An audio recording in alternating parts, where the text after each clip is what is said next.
Kernel of F வந்து என்னவா இருக்கும்னா ஒரு நார்மல் சப் குரூப்பா இருக்கும். எப்போதுமே கர்னல் ஆஃப் எஃப்ங்கிறது ஒரு normal sub group. That is K5 is normal. So இதை யூஸ் பண்ணி கொஸ்டின் கேட்டிருக்காங்க ஆல்ரெடி. K5 அதாவது kernel of F is a normal sub group of G. அடுத்து ஒரு result. Any homomorphism map is said to be an isomorphism if and only if K5 equal to E. அதாவது ஒரு homomorphism map வந்து நம்ம ஐசோமார்பிசம்னு எப்போ சொல்லுவோம் அப்படின்னா K5 equal to E ஆ இருந்ததுன்னா. ஈங்கிறது வந்து என்ன அப்படின்னா இது வந்து ஐடென்டி எலிமெண்ட் இன் G. இங்கே வந்து என்ன பார்த்தோம் E டேஷ்ங்கிறது ஐடென்டி எலிமெண்ட் இன் G டேஷ். சப்போஸ் நம்ம வந்து ஒரு ஹோமோமார்பிசத்தை எப்போ ஐசோமார்பிசம்னு சொல்லுவோம்னா அதில் உள்ள கர்னல் வந்து ஈக்குவல் டு ஐடென்டி எலிமெண்ட்டாக இருந்துச்சுன்னா அந்த ஹோமோமார்பிசத்துக்கு வந்து நம்ம என்ன சொல்லிடலாம்னா ஐசோமார்பிசம் அப்படின்னு சொல்லலாம். ஸோ இதுவும் வந்து கொஸ்டின் ஒன்று கேட்டிருக்காங்க. If and one if condition இது K5 ஈக்குவல் டு E இருந்ததுன்னா அந்த ஹோமோமார்பிசம் ஐசோமார்பிசமாக இருக்கும். ஹோமோமார்பிசம் ஐசோமார்பிசமாக இருந்துச்சுன்னா K5 ஈக்குவல் டு E. இந்த ஈங்கிறது என்ன அப்படிங்கிறது கேட்டிருக்காங்க. E is identity element in G ன்னு கேட்டிருப்பாங்க. E is identity element in G dash அப்படின்னு. இங்க உள்ளது தான் ஐடென்டி எலிமெண்ட் இன் G dash. இங்க உள்ளது வந்து ஐடென்டி எலிமெண்ட் இன் G தான். அதுதான் क्वेश्चनல கேட்டிருந்தாங்க. E dash ன்னு போடுனா G dash. உங்களுக்கு இங்க G dash கொடுக்காம வேற எலிமெண்ட் கொடுக்கலாம். இங்க வேற ஏதாவது லெட்டர் யூஸ் பண்ணிக்கலாம். A dash கொடுக்கலாம். A to B கூட கொடுக்கலாம். A to B கொடுத்துட்டு இங்க உள்ளது வந்து E dash வந்து ஐடென்டி எலிமெண்ட் இன் B. அதே இங்க வந்து E is the identity element in A. ஓகேவா? டொமைன்ல உள்ளது இது. இங்க உள்ளது வந்து கோடொமைன்ல உள்ள ஐடென்டி எலிமெண்ட். நெக்ஸ்ட் வந்து first fundamental theorem of homomorphism. இது எல்லாமே நேம்டு தியரம் இதெல்லாம். மொத்தம் first second third 3 fundamental theorems இருக்கு. நம்ம என்ன எடுத்துக்கோனா F from G to G dash ஒரு ஆன் டு ஹோமோமார்பிசம் அப்படின்னு எடுத்துக்கிறோம். இது வந்து ஆன் டு இருக்கு.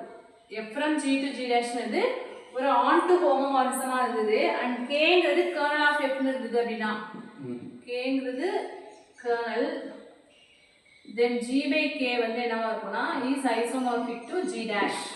ஐசோமார்பிக் இந்த சிம்பிள் யூஸ் பண்ணுவோம். இது வந்து ஸ்டேட்மெண்ட்லாம் எதுவுமே சேஞ்ச் பண்ண மாட்டாங்க.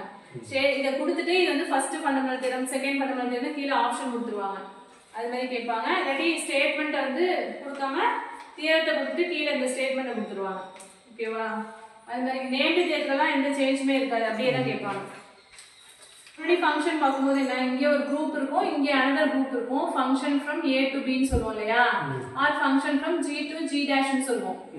ஆனா இங்க என்ன சொல்றோம் அப்படின்னா function from G to G ஏ போகுது. இங்க என்ன குரூப் இருக்கோ அப்படியே தான் இது டிட்டோவா இங்க இருக்கும். 1 2 3 இருந்துச்சுன்னா இங்கே 1 2 3. ஸோ இப்படி இருந்துச்சு அப்படின்னா இது வந்து என்ன சொல்றோம் அப்படின்னா ஆட்டோமார்பிசம் அப்படின்னு சொல்லுவோம். இது வந்து ஐசோமார்பிசமா இருக்கும். ஆல்ரெடி ஒரு ஐசோமார்பிசத்தை எடுக்கிறோம். ஃப்ரம் G to G ஒரு குரூப்ல இருந்து சேம் அதே குரூப்புக்கே மேப் ஆனிச்சு அப்படின்னா அது வந்து என்ன சொல்றோம் அப்படின்னா ஆட்டோமார்பிசம். G on to itself. இது வந்து சிம்பிள் எப்படி சொல்றாங்கன்னா ஆட்டோமார்பிசம் ஆஃப் G அப்படின்னு போடலாம். Already script A of G இந்த சிம்பிள் யூஸ் பண்ணுவாங்க. It is F from same G to G K போகும். இதுதான் வந்து ஆட்டோமார்பிசம் அப்படின்னு சொல்லி இதுல இருந்து ஒரு எலிமெண்ட் எடுத்தோம் அப்படின்னா F of Aவும் Aவும் ஈக்குவலா இருக்கும். B ன்னு எடுத்தோம் அப்படின்னா B equal to F of B ன்னு இருக்கும். சேம் அதே தானே இருக்கு. G to G ன்னு எடுக்கிறேன். Aங்கிற எலிமெண்ட் G ல இருந்து எடுத்துக்கிறேன். ஓகேவா? இப்போ phi of Aவும் எங்க இருக்கு? G ல தான் இருக்கு. ஏன்னா ரெண்டுமே G தானே. phi of A அதோட இமேஜ் வந்து phi of A அதுவும் G ல தான் இருக்கும். ஸோ இந்த எலிமெண்டோட ஆர்டரும் இந்த எலிமெண்டோட ஆர்டரும் ஈக்குவலாக தான் இருக்கும்னு சொல்கிறாங்க. ஓகேவா? ஏன்னா சேம் அதே குரூப் தானே இதுவும். ஸோ ஆர்டர் ஆஃப் ஏவும் ஒரு எலிமெண்டோட ஆர்டரும் அதோட இமேஜோட ஆர்டரும் ஈக்குவலாக இருக்கும் அப்படின்னு சொல்கிறாங்க. Next any two cyclic group of same order must be isomorphic. Two cyclic group எடுத்துக்கிறோம். சைக்ளிக் குரூப்னா என்ன சொல்லியிருக்கேன்? ஒரு எலிமெண்ட்டை வச்சு அந்த குரூப்பை நம்மளால ஃபார்ம் பண்ண முடியணும். அந்த எலிமெண்ட்டை வந்து ஜெனரேட்டர்னு சொல்லுவோம். அந்த குரூப்பை வந்து சைக்ளிக் குரூப்னு சொல்லுவோம். ஸோ டூ சைக்ளிக் குரூப் வந்து ஐசோமார்பிக்காக இருந்தது அப்படின்னா அது வந்து என்ன சொல்லியிருக்காங்க? சேம் ஆர்டர் இருந்துச்சு அப்படின்னா ஆல்ரெடி 1, -1 I -I அப்படிங்கிறது ஒரு cyclic group. Another cyclic group A B C D ன்னு எடுத்துக்கிறேன். இப்போ ரெண்டுக்குமே ஆர்டர் சேம் தானே. இதுக்கும் ஆர்டர் 4 இதுக்கும் ஆர்டர் 4. அப்போ இது ரெண்டும் கண்டிப்பாக எப்படி இருக்கும்னா ஐசோமார்பிக்காக இருக்கும்னு சொல்கிறாங்க. ஓகேவா? Next any two finite cyclic group of same order are isomorphic. அதே மாதிரி ஃபைனைட் சைக்ளிக் குரூப். ஸோ இதுவே அதுக்கு எக்ஸாம்பிளாகவும் எடுத்துக்கலாம். இது ஒரு finite cyclic group தானே. Any two finite cyclic group of same order are isomorphic. அதுவே generalize பண்ணி சொல்லிருக்காங்க அந்த பாயிண்ட்ல. அதே மாதிரி any finite cyclic group of order n ஆந்துச்சுனா அது வந்து எங்க ஐசோமார்பிக் ஆகும் அப்படினா Zn, addition modulo n. இது வந்து என்ன ஒரு finite group. n ன்னு கொடுத்துட்டாலே அது வந்து finite. அதே Z, +ங்கிறது infinite. ஓகேவா? இந்த நம்பர் ஆஃப் எலிமெண்ட்ஸ் நம்மளால சொல்ல முடியுமா? சொல்ல முடியாது. இன்டிஜர்ஸ்ல வந்து இவ்வளவு தான் எலிமெண்ட்ஸ் இருக்கு அப்படி நம்மளால சொல்ல முடியாது இல்லையா? ஆனா இதுல வந்து நம்மளால சொல்ல முடியும். Zn ல n எலிமெண்ட்ஸ் இருக்கு. Z5 னா 5 எலிமெண்ட்ஸ் இருக்குன்னு சொல்ல முடியும். Z5 னா இன்ஃபினிட்டா? Z இது finite. இதுதான் infinite. ஏன்னா இதுல n-ங்கிறது finite நம்பர் தானே. இப்போ வந்து Z7, Z8 அப்படினா நம்மள எவ்வளவு நம்பர் ஆஃப் எலிமெண்ட்ஸ் இருக்கும்? 8 எலிமெண்ட்ஸ் இருக்குன்னு சொல்ல முடியும். இப்போ இதுல வந்து நம்மளால சொல்லவே முடியாது. இந்த பக்கம் -infinity அந்த பக்கம் infinity வரைக்கும் போயிட்டே இருக்கும். சோ அதனால தான் வந்து என்ன சொல்லிருக்காங்கன்னா எந்த ஒரு finite cyclic group எடுத்தாலும் அது வந்து isomorphic to this Zn, addition modulo n. ஏன்னா இது finiteங்கிறதுனால இதுக்கு isomorphic ஆகும். அதே infinite cyclic group எடுத்தனா அது வந்து எங்க isomorphic ஆகுது? Z, ஓட. அதான் நெக்ஸ்ட் பாயிண்ட் சொல்லிருப்பாங்க. infinite cyclic group வந்து isomorphic to Z, சோ இதெல்லாம் கொஞ்சம் important point. finite cyclic group வந்து எங்க isomorphic ஆகுது? infinite cyclic group வந்து எங்க isomorphic ஆகுது? இது வந்து second fundamental theorem of homomorphism. First ஃபண்டமெண்டல்ல வந்து ஒரே ஒரு சப் குரூப் தான் எடுத்தோம் இல்லையா?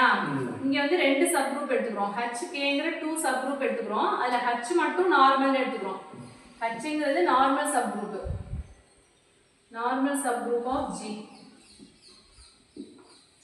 அடுத்து Kங்கிறது சாதாரண சப் குரூப் தான். இதுச்சுனா HK/H.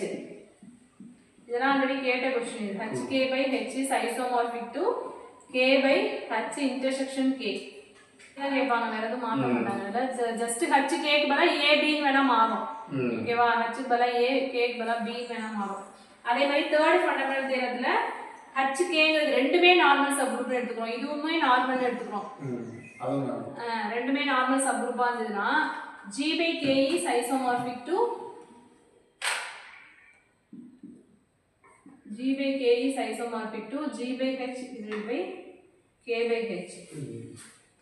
இது வந்து தேர்ட் ஃபண்டமெண்டல் தியரம். இதெல்லாம் எதுவுமே மாடிஃபை பண்ண மாட்டாங்க. இதெல்லாம் every group is isomorphic to a subgroup of A of S for some appropriate S. இப்போ A of S அப்படிங்கிறது என்ன அப்படின்னா இங்க பெர்முடேஷன் குரூப் அப்படின்னு சொல்லுவோம். பெர்முடேஷன் குரூப் ஈஸியா இருக்கும்னா சோ கேலிஸ் என்ன சொல்றாங்க, எந்த ஒரு குரூப் எடுத்துட்டாலும் அது வந்து எங்க வந்து ஐசோமார்பிக்கா இருக்கும் அப்படின்னா A of S ஓட. இப்போ Aங்கிற ஒரு குரூப் எடுத்துக்கிறோம். அது வந்து எங்க ஐசோமார்பிக்கா இருக்கும் அப்படின்னா A of S ஓட. எந்த குரூப் எடுத்தாலும் Gங்கிற குரூப் எடுத்துட்டாலும் சரி, எந்த குரூப்புமே வந்து every group is isomorphic to permutation group A of S for some appropriate S. Sங்கிறது எந்த குரூப்பா வேணாலும் இருக்கலாம். இதோட ஃபிக்ஸ் ஆகிற எந்த குரூப்பா வேணாலும் இருக்கலாம். ஸோ இந்த கண்டிஷனை சாட்டிஸ்ஃபை பண்ணிச்சுன்னா இதுதான் வந்து என்ன சொல்றோம் அப்படின்னா கேலிஸ் தியரம். இதுவுமே ஸ்டேட்மெண்ட்லாம் வந்து சேஞ்ச் பண்ண மாட்டாங்க. இது ஆல்ரெடி கேட்டது இல்லை. கேலிஸ் தியரம் கேட்டிருக்காங்க, நேம் தியரம். நெக்ஸ்ட் வீடியோவில் பெர்முடேஷன் குரூப் பற்றி பார்க்கலாம். இப்போ நடத்துனதில் எதுவும் டவுட்ஸ் இருந்தது அப்படின்னா கமெண்ட் செக்ஷனில் கமெண்ட் பண்ணுங்கள். என் வீடியோ பிடிச்சிருந்தா லைக் பண்ணுங்கள், ஷேர் பண்ணுங்கள், சப்ஸ்கிரைப் பண்ணுங்கள். தேங்க்யூ.